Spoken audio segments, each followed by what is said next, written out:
Cyber నేరాల పట్ల ప్రజలు అప్రమత్తంగా ఉండాలని సిద్దిపేట 3 టౌన్ సిఐ లక్ష్మీబాబు సూచించారు. సిద్దిపేట జిల్లా కొండపాక మండలం దుద్దెడ గ్రామంలో ఏర్పాటు చేసిన అవగాహన కార్యక్రమంలో ఆయన పాల్గొని మాట్లాడారు. సెల్ ఫోన్లకు వచ్చే అనుమానాస్పద సందేశాలు, వ్యక్తిగత వివరాలు ఎట్టి పరిస్థితుల్లోనూ తెలియని వ్యక్తులతో పంచుకోవద్దని హెచ్చరించారు. ముఖ్యంగా మహిళలు తమ ఫోటోలను వాట్సాప్ డీపీగా పెట్టకూడదని, అలాగే ఫేస్బుక్, ఇన్స్టాగ్రామ్ వంటి సోషల్ మీడియా వేదికల్లో వ్యక్తిగత ఫోటోలను షేర్ చేయడంలో జాగ్రత్తలు పాటించాలని సూచించారు. సైబర్ నేరస్తులు ఆ ఫోటోలను మార్ఫింగ్ చేసి ఇబ్బందులకు గురిచేసే అవకాశం ఉందని తెలిపారు.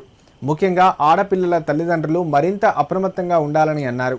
ఎవరైనా బెదిరింపులు లేదా అనుమానాస్పద కాల్స్, మెసేజ్లు అందుకున్న వెంటనే పోలీసులకు సమాచారం అందించాలని కోరారు.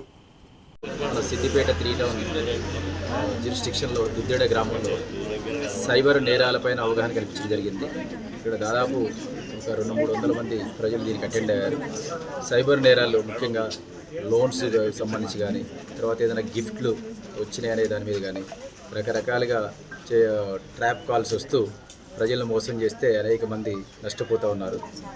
ఎవరైతే గుర్తు తెలియని వ్యక్తి ఉంటారో వారు కానీ అన్నోన్ నెంబర్స్కి రెస్పాండ్ కావద్దని చెప్పి, ఒకవేళ ఏదన్నా అనుకోకుండా ఈ సైబర్ నేరాలకు గురైతే ఇమ్మీడియట్గా వాళ్ళు 24 గంటల లోపల 1930 నెంబర్కి కాల్ చేసినట్లయితే ఆ అకౌంట్స్ని ఫ్రీజ్ చేస్తారు. తర్వాత వాళ్ళకి మళ్ళీ రిటర్న్ వచ్చే అవకాశం ఉందని చెప్పి అవగాహన కల్పించడం జరిగింది. ఈ విషయం పైన ప్రజలందరూ కూడా అప్రమత్తంగా ఉండాలని చెప్పేసి తెలియజేస్తున్నారు.